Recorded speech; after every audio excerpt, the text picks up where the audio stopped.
Hi, Eric. How you doing, Mike? I'm good. Hey. Podcast number 2.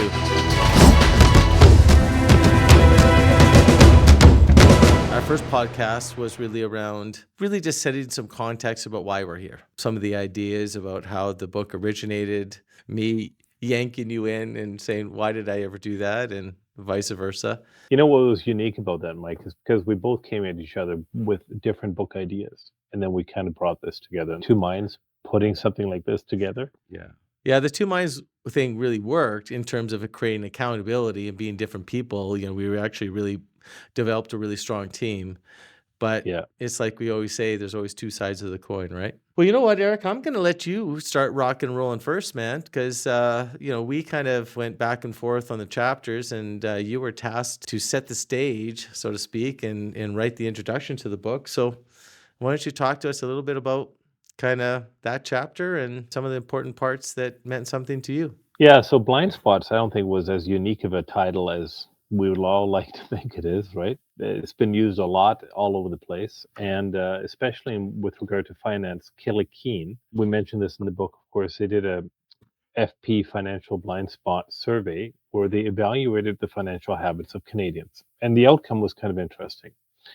Basically, people are trapped, they're confused, and it's due to the lack of knowledge and basically being overwhelmed, right? Like people don't, they freeze. Their actions are not fluid.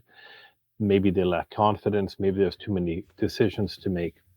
And so they found that people basically were bombarded with a lot of information, and it actually prevented them from making good decisions. And of course, we don't get a lot of financial education, right, Mike? I mean, we wish it was in the schools a little bit more. Mm-hmm. So we all get it indirectly. So what we did is we decided to kind of pivot off that idea of blind spots and get into really the notion of why people need to maybe embrace some of the things we're going to say in the other chapters, especially upcoming, about maybe there's things we don't know. What do we need to do to figure that out? And that's what we're here for. Yeah, I think the introduction really highlighted the fact that people are overwhelmed. There's so much information coming at us from so many different sources. There's lots of interesting conversations we can have just on that one point. Just how people are being bombarded with information, and really having the ability to sit there and try and sift through it. And as we know, and we see this every day in our practices, when people are overwhelmed, then they don't act, right? Yeah, And one thing we really emphasize in the book is you need to act, right? yeah, That's yeah, what this is all about, is getting people moving and just taking a direction to go somewhere, right? Like exactly. you say a lot, you can't steer a parked car, right? Yeah, that just came to mind. That's true. It's, See? it's all about, just putting it into action and practice, right? And this survey just said it. Yeah, Basically, yeah, people are overwhelmed. They're not yeah. doing anything. Yeah, They you and I know have what to been do. They want to do it, but well, you and I have been hanging around so much with each other last couple of years that, I just know where it's going. I I I yeah, I I know what I you're gonna think you say. can finish my sentences.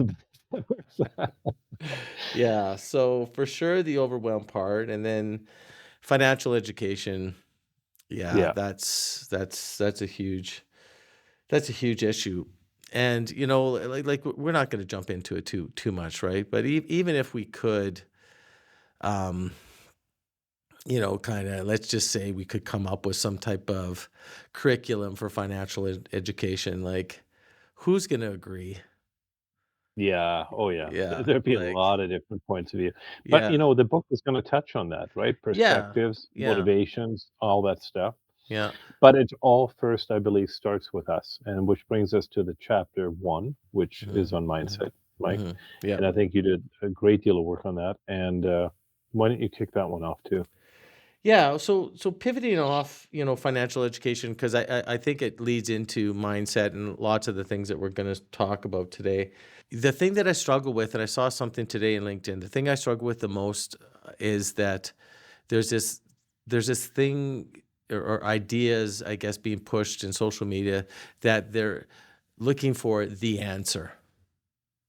This is the answer.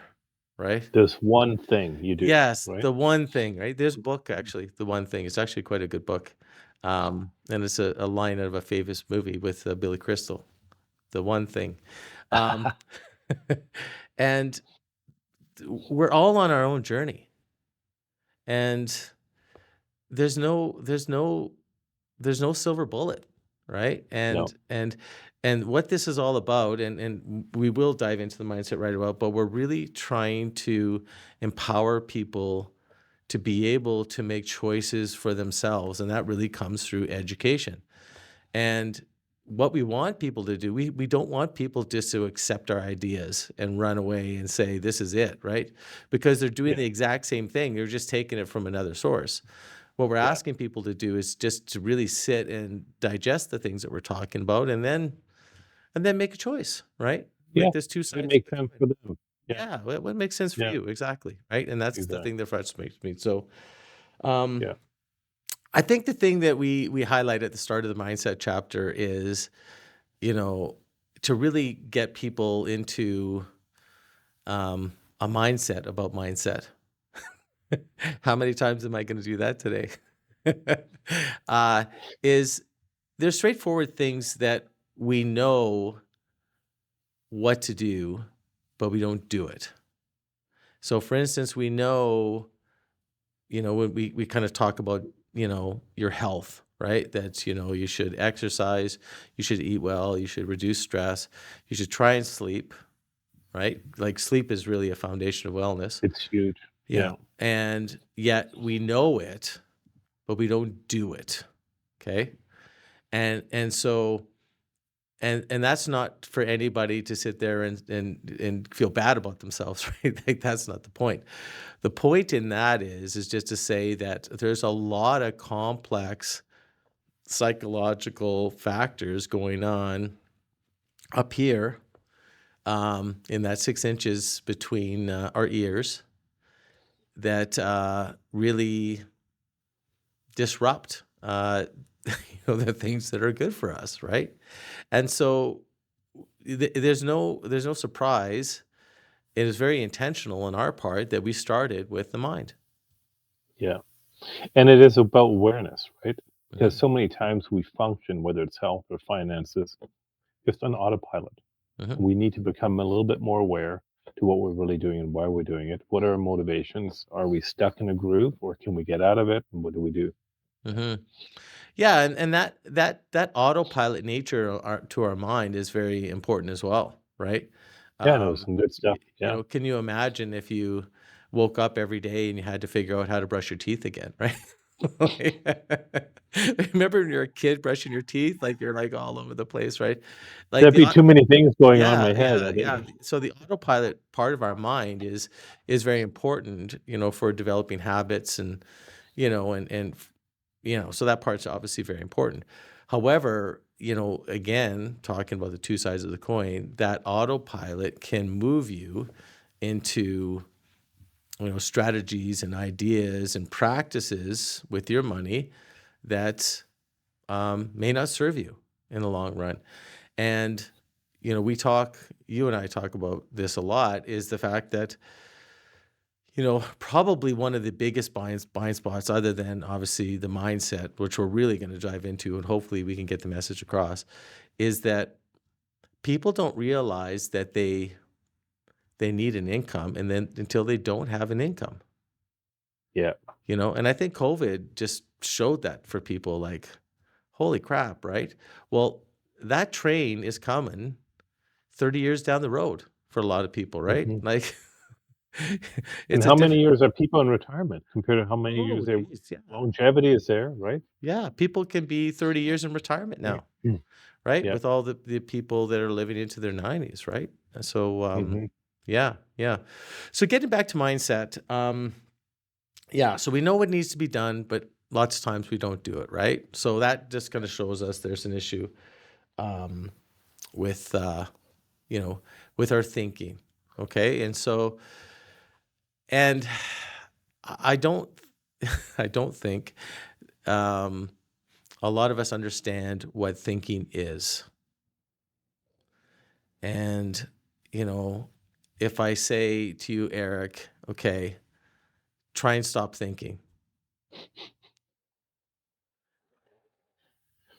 That's a tough one. Yeah, Yeah, just tell me to meditate and I'll be thinking like crazy. exactly, right? But Yeah, is that thinking or are those thoughts? yeah. Yeah, Like, usually it's just a random, bunch of thoughts hitting your cortex, some way, somehow, and yeah, it takes that awareness, that stepping out of that loop, if you will. yeah, I think yeah. that makes this possible. Yeah, so they're thoughts, right? Yeah, And those thoughts, like, who knows where they come from, right? yeah. You could listen to, not trying to give away our vintage too too easily, but you hear like an '80s song, okay, I gave away my vintage, and all of a sudden you're you're transported back into high school, at the high school dance. I remember REO Speedwagon being a good close dance song back in the day. And all of a sudden you're transported back. You hear that song, and all of a sudden you're there. You're at the high school dance, right? Yeah, Um, and or a smell, right? You smell a smell, and yeah, again you're transported back to something. And so, you know, our minds are really just recorders yeah, of an experience, and then it's up to, the gray matter inside to interpret what that experience means. And um and the meaning that you ascribe to those thoughts, can really have a big impact on your life. yeah. A little kid that gets scared by a dog may be afraid of dogs for their entire life, right? Completely.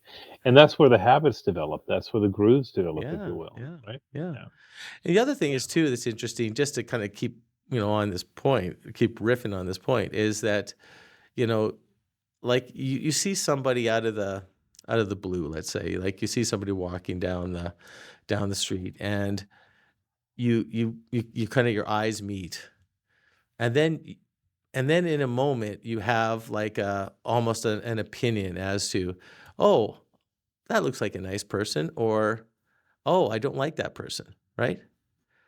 How could you know? You don't know that person. You've never talked to them. It's the first time you've laid your eyes on them. Well, maybe that person reminds you of your next door neighbor that used to yell at you when you kicked the ball over the fence, right? Exactly. Right? Or, that Some kind of person. an association. Yeah, Yeah, yeah, because we have no basis to have an opinion, yet we form an opinion, right? yeah. And so it's just to really see that, having thoughts is not the same as thinking. Like, thinking are thoughts about thoughts, right? And it takes a real awareness. And that helps you kind of step out of yourself, if you will, a little bit, to look at what you're really doing in your mind. Yeah, yeah, Yeah. yeah. Mm. And, there's a guy by the name of um, Peter Corona, I think his name is. He calls himself the mind architect, right? And Mhm. he says that we're all just one walking conversation, right? you know, I hadn't heard that one before, but that is so true. yeah, like we're just Yeah, creating a conversation about, what our life means, like what our work's like, what our spouse is like, yeah. what our friends are like, what our neighbors are like, right? Just a walking conversation, right? So And we so gotta ask ourselves, why did we think that, right? yeah, yeah. Well, it's a blind spot, and I think I've shared this with you, Eric, but Mhm. I don't think that I know that I didn't see this aspect of my mind until very late in life. And we don't really need to go that far. Like this subject, we got to be careful because there's rabbit holes, right? So remember, if I'm going down the rabbit hole, yank me out. Um, but I do remember when I was starting to think about alternatives, because I'm a CPA by practice, and I was, it was kind of one snowy December evening, and I was just thinking, was I thinking?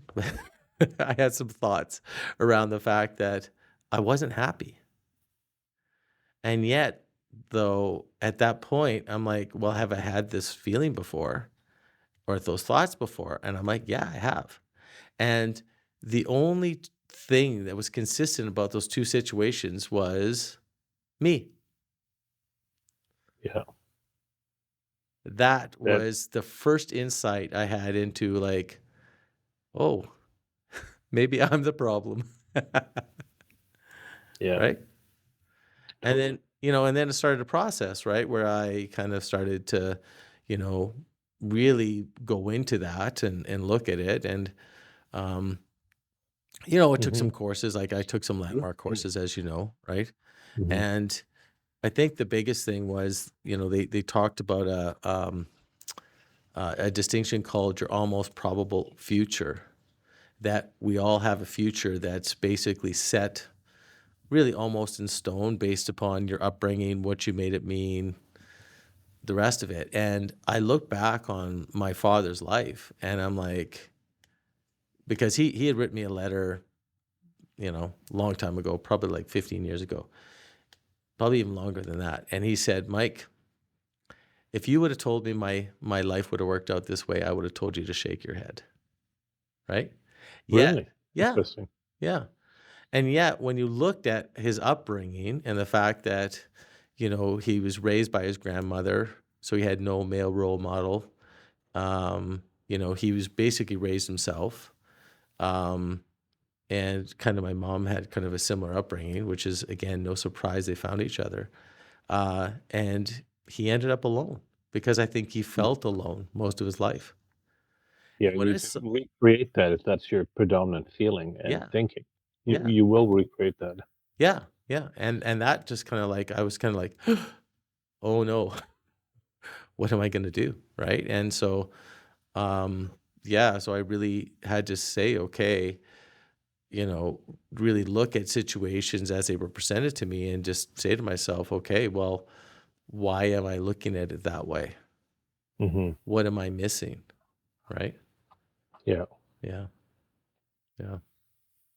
Yeah, so to be aware is Mhm. key, very key for many things, not just finance, obviously. Yeah. But it's the awareness that, well, I guess the other thing is that we all have kind of like a whole bunch of paradigms, I would say, right? Wouldn't you say, Eric? Mhm. Yeah. Paradigms around things Yeah. that this is this. And, you and I, because we came from very different industries coming into this industry of, financial services, you were on the investment side. I was in the accounting and taxation side before I came in. And you and I deal mostly in insurance strategies, although we do holistic financial planning. Um, but again, there was a whole bunch of paradigms we had around the industry that you and I needed to break down, Yeah. Yeah. and It took some time for me to actually accept these different paradigms because I was so formulated in the one area that I was in. I yeah, had my yeah. attitudes, my opinions, everything, and I really needed to open that up. And it wasn't around until I came around people like yourself, people that were sort of on the leading edge of these topics, that I started to change. Mhm, mhm. Well, because we talked about earlier about, these advisors that say, "No, no, this is the way you do it. No, no, this is," like, there's this one right answer, which again, you and I don't believe that there's a silver bullet. But, but again, I was looking for something. I remember being in this meeting, I said, "Show me something. Like, show me something how I can use this tool that's going to help people," right? Like, I need to hang my hat on something, and fortunately, there were a few strategies that I looked at which I just loved. I said, "Okay." But then I went through the process of learning that and then going backwards and integrating that knowledge, and then really finding out that, how you and I can serve people is by talking to them about the journey that they're on, and that there is no one Silver um, bullet. silver Yeah. bullet, right? But having the conversation with people about their journey is not an easy conversation. Yeah. Yeah, it's tough. It's even tough for you and I to share from our own journey at times when we get into it because it makes you feel uncomfortable. you reflect, and then you start beating yourself up, perhaps. And Mhm, we shouldn't do that. We should just become aware, I think, and be willing to look at it, even if mhm, it's not pleasing sometimes to the eye, mhm. and just get into it. Yeah. Well, like I was talking to somebody the other day, and we were kind of saying, okay, look at, from my perspective, right? So obviously, my wife Sabrina, she's a CPA as well, and we lived overseas, and we lived in a tax preferred jurisdiction, um, and so her and I, when we first met, we had all this conversation about what our future was going to look like, right? Yeah. And then we just went out and started doing it, and we created this life for ourselves, right? When we moved back to Canada, and I got a job as a partner. Well, it's not a job, I guess. I bought into a partnership, and she started as a controller in a really great business. And then we had kids, and yeah, yeah, and boom, 10 years is gone, Yeah. and we're floating down the river of life, and You know, "Huh? You wanna talk about the future? I just wanna get through today." Yeah. And I don't Yeah. think I don't think that we're a whole bunch different than other people. No. And even if you know you should become more aware of your thoughts, Mhm. sometimes you're so busy with life, you Yeah, don't even want to really worry about it. yeah, You don't want to do it. yeah. Yeah. But, the sad story is that, sometimes you end up at a place where my dad was, and he's like, you know, "I didn't think it was gonna turn out this way." And that's not to make, again, I don't want people to feel bad about their situation or things like that, the rest of it. I think it's um just kind of just having some awareness around, you know, how having some type of North Star or some goals or something, or Yeah. having a journey in your mind really does create a lot of fulfillment, right? Yeah. Yeah. And what is the intention of somebody even picking up our book, reading these chapters? It's about wanting possibly change, wanting improvement in their lives, right? Why do you pick up a book on better recipes or diet or weight loss? To have an effect, have an outcome. Mhm. People that we're talking to, what's their outcome? Desired outcome, better financial health, right? Yeah, it might start Yeah. that way, right? Um, Yeah. you know, uh, for sure, right? Like, I guess you look at, people who get scared. Let's just say something happens to them. Let's say they have a cancer scare, or something happens. All of a sudden, they're like, now they're focused on their health. Now they're focused on their wellness. Now they're focused on those things. Like, what's the impetus um, to move people, right? I guess is one interesting point. Um, the other thing, though, is to really think about, um, how do you derive joy? How do you derive fulfillment? Hmm. You know, and when you can kind of pull yourself out from that day with the kids screaming, and you're sitting on the couch, and every day looks the same. It's like that movie Groundhog Day. Um, what and man, I'm not having these revelations until I'm in my 50s. That, oh, it's the journey where I'm having all the fun. Yeah. It's It the is not the destination. Yeah, No. yeah, yeah. Yeah. It's the climbing, right? Yeah. And that mountaintop is beautiful, but you've got to enjoy every step. We Yeah, do. yeah, yeah. Yeah. And really, from my perspective, I like to say that we're all climbing a mountain that has no top, right? Um, and yes, although we talk about a little bit of a wind down from a financial perspective, where your income is coming from your wealth that you've accumulated, right? So, Yeah. um, if you're very fortunate, your wealth will keep increasing through those stages, right? If you've built a business that's self-sustaining, and and it can continue to provide you income and have the business continue to grow. But most people aren't in that situation. There will be, kind of they'll be using their financial resources, right? Yeah. But if you still look at life is a journey, I think that's where really all the good stuff comes from, and then that stimulates some creative thought and really allows people to have different conversations and get out of that rut. Yeah. Yeah. I want to add to that too is that I think it's important to know that as we're looking at our own mindset and becoming aware, that we have an inherent level of sort of trust and faith that there are tools available to help us in most situations. Financial tools, I'm talking about.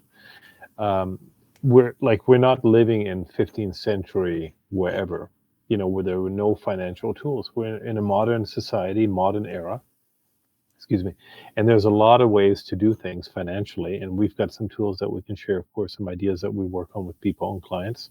Mhm. But to know from a client point of view, I believe it's important to know that there are ways to do things, many different ways to do things, and that there's a lot of possibilities embedded in those options.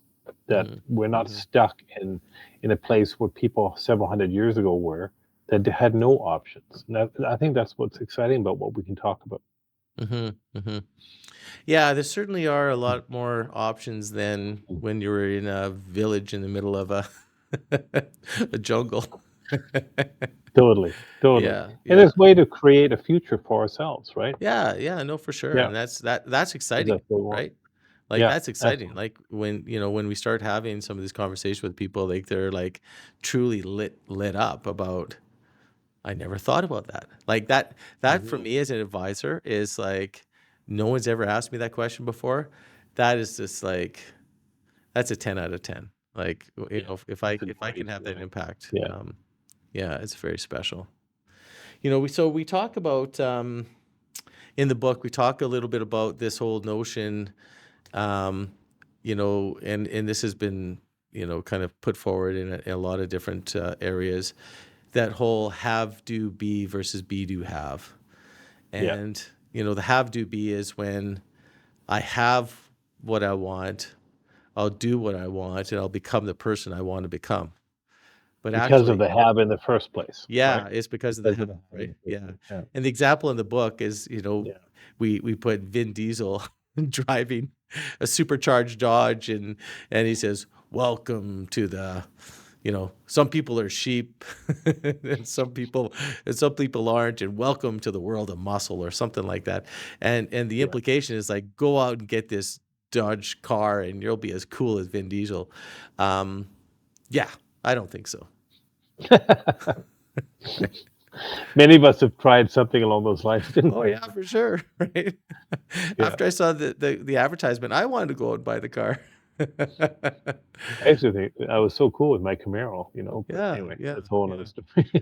But it is really a level, like, Mm. it really is, you need to be the person that will implement the actions, right? Like, and you and I know that. Yeah. Um, and that's, And there's more awareness of that fact actually going on all over the place. But people are becoming more aware of that. It's being discussed more and more than ever before, I I believe. agree with you. I agree with you. Yeah. Yeah. Yeah.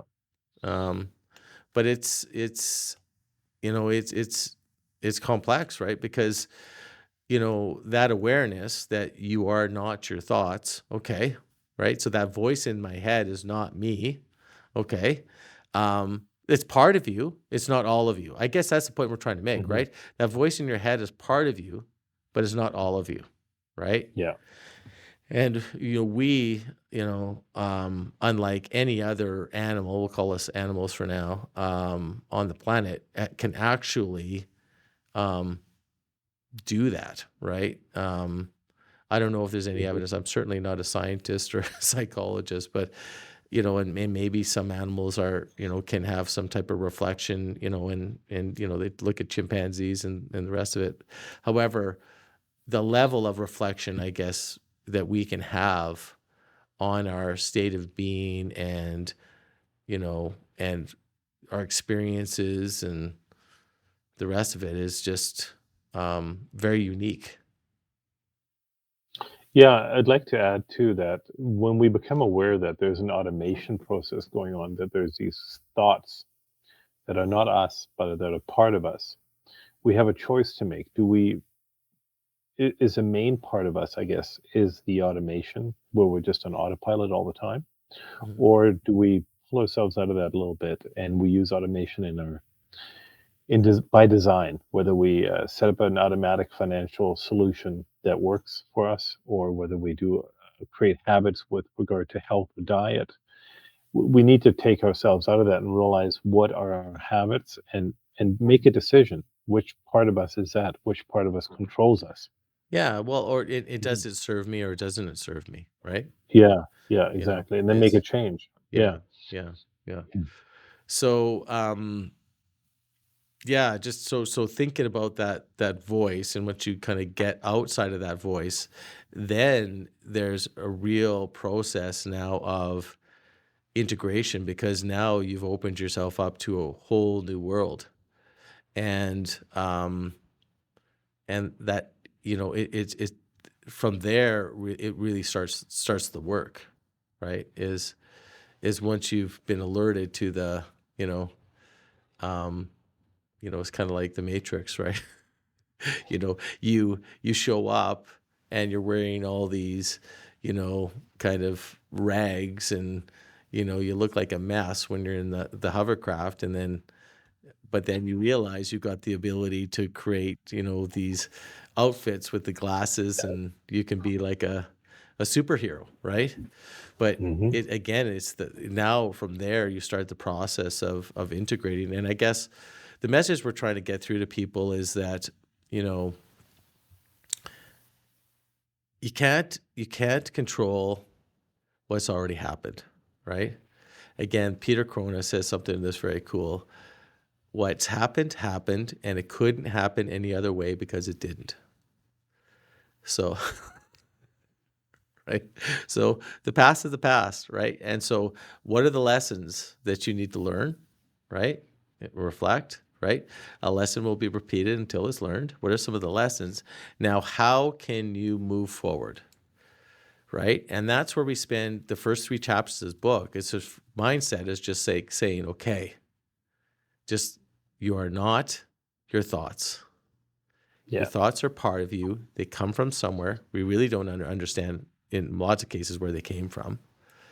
And you can step back and look at those, and you can start actually be conscious around some of your actions if you can catch yourself, right? And that takes work. It does, but it's the first step, Mm. right? It's the first step Yeah. because if you can't make that leap, it just makes it a little bit more challenging, right? Don't We get me will have a wrong. tendency to repeat everything otherwise. Yeah, Yeah. like there's lots of good strategies Yeah. inside the book, and things in the blind, in the spotlights that you can still use to create some success, right? But Mhm. really inside of this, we're actually inviting people to take a big step in and just writing writing their future, number 1, and rewriting their past. And someone might say, "Well, what are you talking about?" Well, we talked about my dad earlier, right? And how that was a big impetus for me to kind of really question what I was doing because I saw the patterns that he was in and the things that happened to him, and him and I were somewhat estranged, right? Like we had kind of a difficult relationship for various reasons. But then when I understood, that context, that like the things that have happened in his childhood, and um I forgave him. Like I just said, look, like he tried his best. Like he loved me. I knew that, and he tried his best. And so I actually rewrote what my father meant to me after he passed away. So I've actually rewritten my history. Brilliant. Brilliant. And so you're suggesting we can do that ourselves Absolutely. for our own past, for whatever we really that hurts us, let's say. Yeah, yeah, Let's rewrite that. yeah, Yeah. yeah, yeah. You can go back and you can forgive yourself, right? And you can Mhm. forgive other people, right? And move on, right? Because Yeah. what other choice do you have, right? Now, there is one limiting thing in that. There's probably a few. And again, this is not a rabbit hole, Eric, so I will stop in a minute. That I do find though that some of those experiences do Mm. kind of get written into your nervous system, like, like kind of, kind of trauma, like you're kind of used to a certain way, you know, Yeah, um, create an auto response. Yeah. yeah, yeah. Like, when, Yeah. my dad liked, liked the hooch a little bit. And so there were times that, we were just waiting for him to fall asleep at, at night so that the house would kind of be like, everything would be settled. Well, you get used to that uneasiness, that nervousness in the environment that you're almost wired that if it's Yeah. not that way, that something's wrong, right? So It there would is take time to learn that it or does, build yes. that. Yeah, Yeah. so there's some body, there's a book out there called The Body Knows the Score, that talks about that, right? But I think that sometimes is a bit of a bit of an impetus that makes it more challenging for people to overcome some of the stories that limit them, right? Because there's actually physical manifestations of that as well. But I won't go down that rabbit hole. I'm done. So we Yeah, that's a yeah. great Yeah, topic. yeah, yeah, that's a whole topic in and of itself. Yeah. But yeah, it's really just rewriting, you know, rewriting your history if you need to. Um, and then now you've got a whole blank slate where you can, rewrite a future and a future that excites you, right? Yeah, and so when we get to mindset, I think we're talking about becoming aware, but we're also now in terms of the context that we're talking about, are we aware of the beliefs that we have based around money, right? Mhm, Do mhm, we know where they came from, right? mhm. So do you want to talk about that a little bit?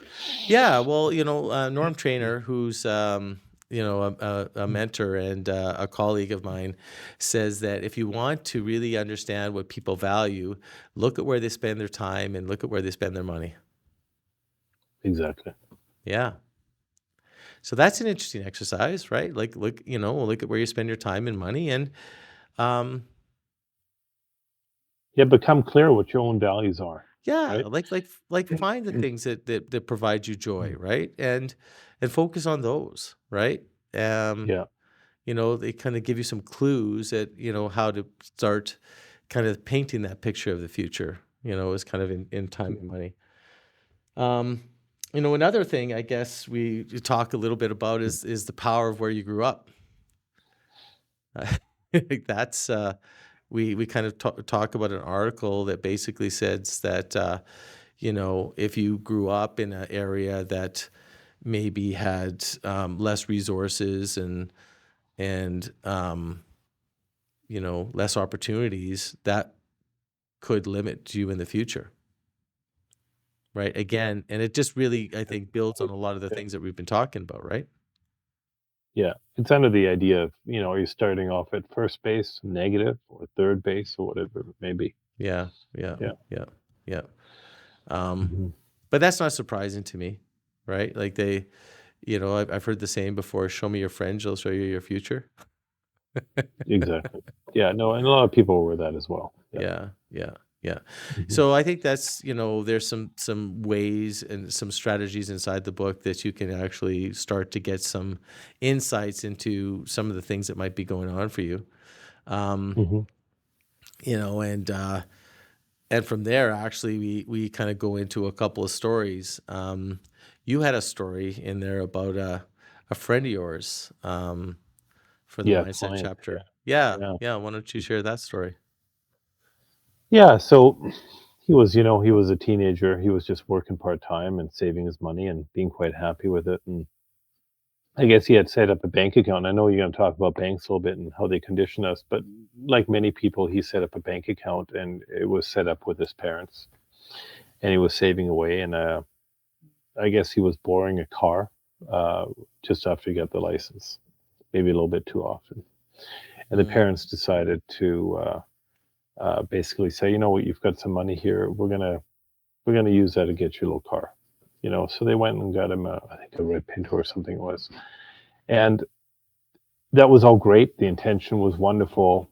They wanted to have some freedom of having their car utilized by the child, and he went and made the most of it. But the problem was with that equation was that from a financial empowerment point of view, excuse my voice today, um, the the mindset was kind of developed at that point as why bother saving? It's Mhm. just going to be pulled out anyway. Now those circumstances are justifiable. There are millions of them out there. But the problem was the person felt a lack of control, and that lack of control, that psychological setback, if you will. And I don't think he even realized it was a setback. He wouldn't have verbalized it that way, but it occurred. And he felt like every time he would fill up that savings account in the future, oh, it's going to get drained anyways. I may as well take control and drain it myself. And so the saving habit kind of eroded, and it could have been much better otherwise. So, Mm. and in this particular picture, everybody just does what they think is right at the time. There's no big, bad, and wrong. It's just becoming aware what is shaping my mindset about money and my Mhm. behaviors around money or even health or whatever the topic may be. Mhm. So I found that very interesting to learn along the way. Mhm. Yeah. How about you, Mike? You've had a similar sort of personal experience, right? In terms of money. Yeah, well, it was kind of a funny story when we were Mm. writing this, and um, because when I obviously moved into the life insurance industry, as you and I know,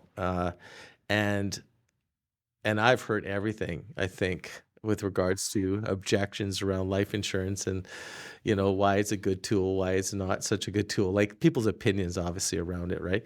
And I'm like, well, Yeah. why did I never have that? And it was interesting because I went back, and so when we were growing up, we lived in an apartment block, and this apartment block was huge. And it was probably about four big apartment blocks, and there was a big courtyard in the middle, which was fenced in. And the fence in certain areas was probably about 4 or 5 feet tall, and then around the garbage bins, it was like probably 12 feet tall. It felt like 20 feet tall, but we certainly had no problem scaling that fence anyways. We're like little monkeys. Um, so we're just playing around in this courtyard, and this kid came out and said, "Well, hey, I've got $100 in my bank account, I think, or something like that." And I'm like, now back then, we're talking, early 70s, like $100. Like, I'm like, holy crap, like that's a lot of money, Oh, I right? know. You Yeah. were rich, Yeah, right? yeah. And you know what, kids, they want to compare and all that kind of thing. And so I ran home and I went to my mom and dad and I said, "Mom, Dad, how much do I have in my bank account?" And they're like, "What?" I said, "Well, my friend has $100 in his bank account. How much do I have in my bank account?" And they kinda laughed at me. They said, "Look, son, you don't have any, and we don't have a bank account open for you, right? Like, you're young, right? We don't," and obviously, like, lots of parents do different things, but my parents didn't have a bank account for me. But they said, Mike, you do have a couple $100 of cash surrender value in," they didn't probably say it that way, "in a life insurance contract." And I'm like, "What?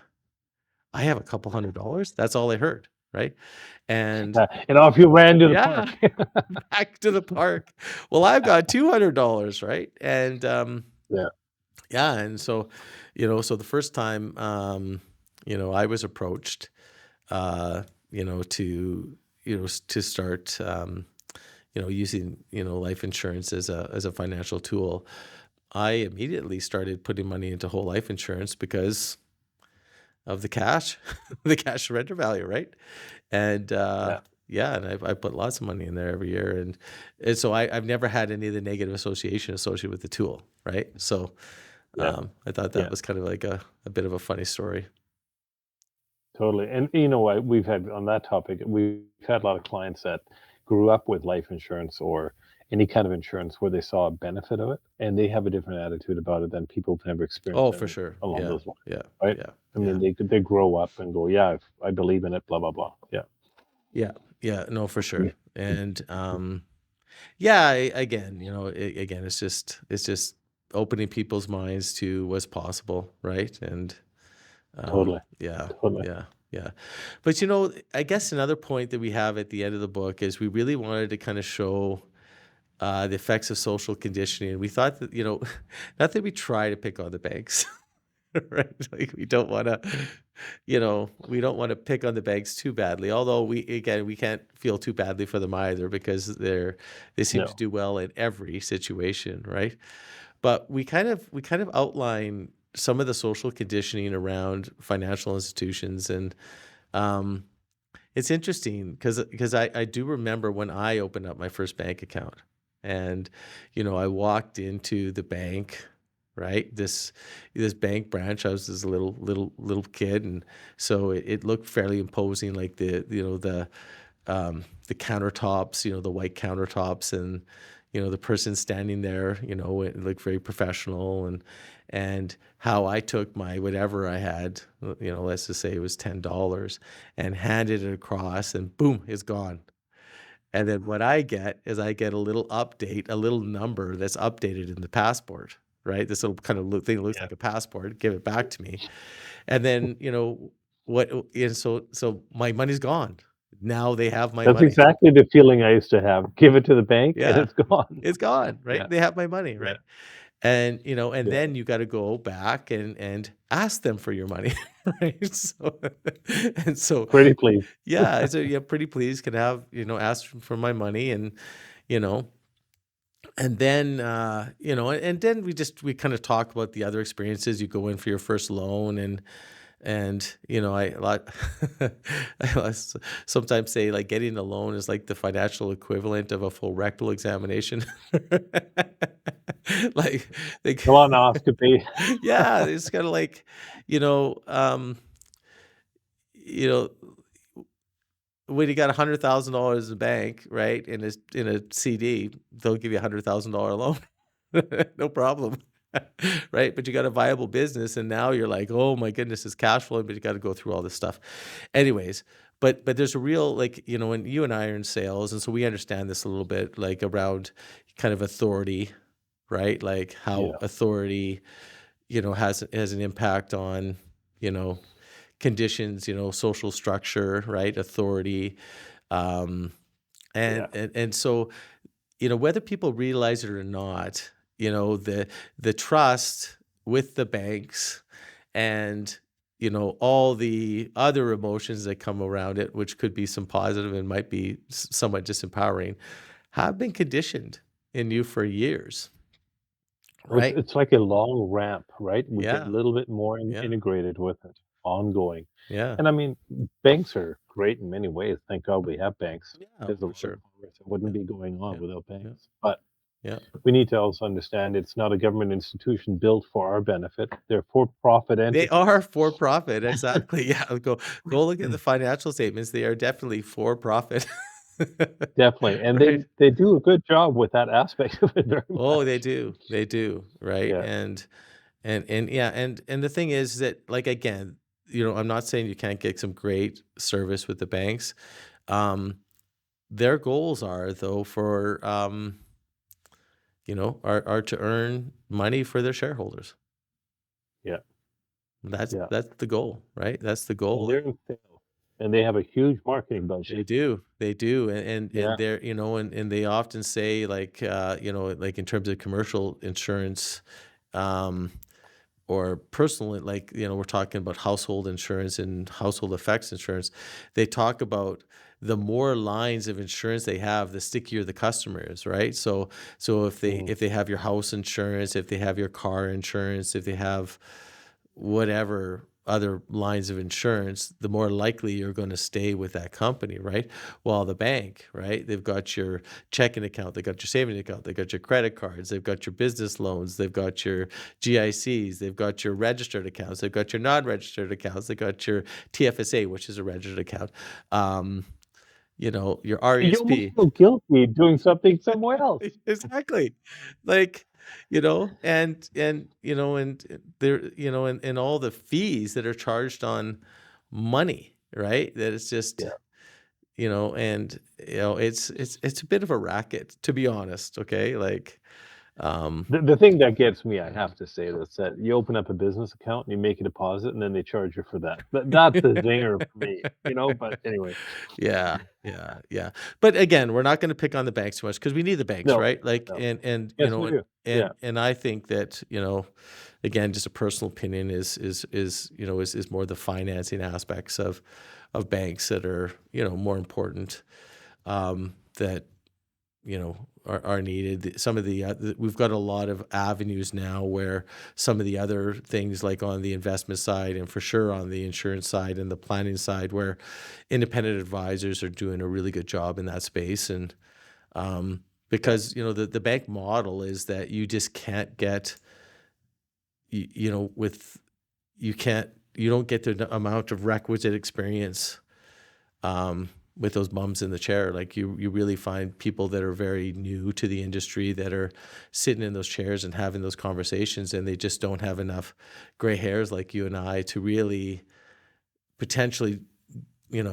uncover what needs to be uncovered and really provide the value that people need, right, yeah, in this very yeah. important area. Very Yeah, true. Yeah, it's a really good point. yeah, yeah. So yeah, so I'm looking at my list, Eric, and I think we ticked off all the boxes today. What about you? Yeah, I think so too. I wouldn't mind actually just sharing. Well, it's in the Mhm, book by mhm, Dr. Joe Dispenza, but he says, you know, be defined by a vision of the future instead of a memory of the past. Become conscious and stop making the same unconscious choices. And I think that's basically what we tried to say in this chapter, mhm. about this chapter and in Yeah, this chapter. yeah. Yeah, we Like, it can't really be so. starts Yeah. here. Hmm. Kind of giving a little bit of foreshadowing as what's to come. Our next few chapters, we talk about, your kind of some of the social programming aspects that we've kind of touched a little bit on. So we'll dive into that a little bit. Yeah. And then we talk a little bit about procrastination, um, are really kind of, the next few, and They're then really also, part of this whole thing. Yeah. yeah, it's part of that. We kind of go about 4 chapters really into this, trying to give, people, a real positive place to, kind of jump into, um, what we think is the first building block at looking at your financial plan on a holistic basis, which is the maximum potential. Um, Yeah. chapter, but we really build into that, right?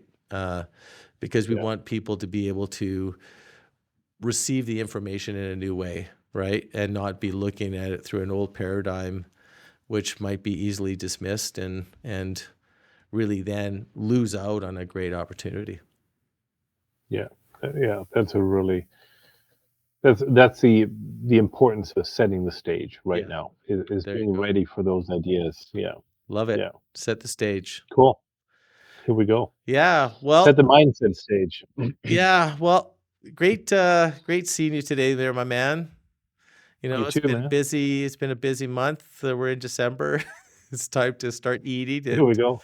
and maybe the odd drink and having some fun and making some memories and spending time with loved Yeah. ones. But we got a couple more to Yeah. go here. So, Yeah. We'll yeah, do a few more, yeah, and yeah, we'll continue on in January too. Yeah. yeah. January Awesome. 2023. Well, thanks for your Cool. time today, Eric. Wonderful as always to You see too. you. Thanks to our viewers as well. Yep, yep, Appreciate it. yep. All right. Yes, for probably the 1 or 2 people that might get to see this.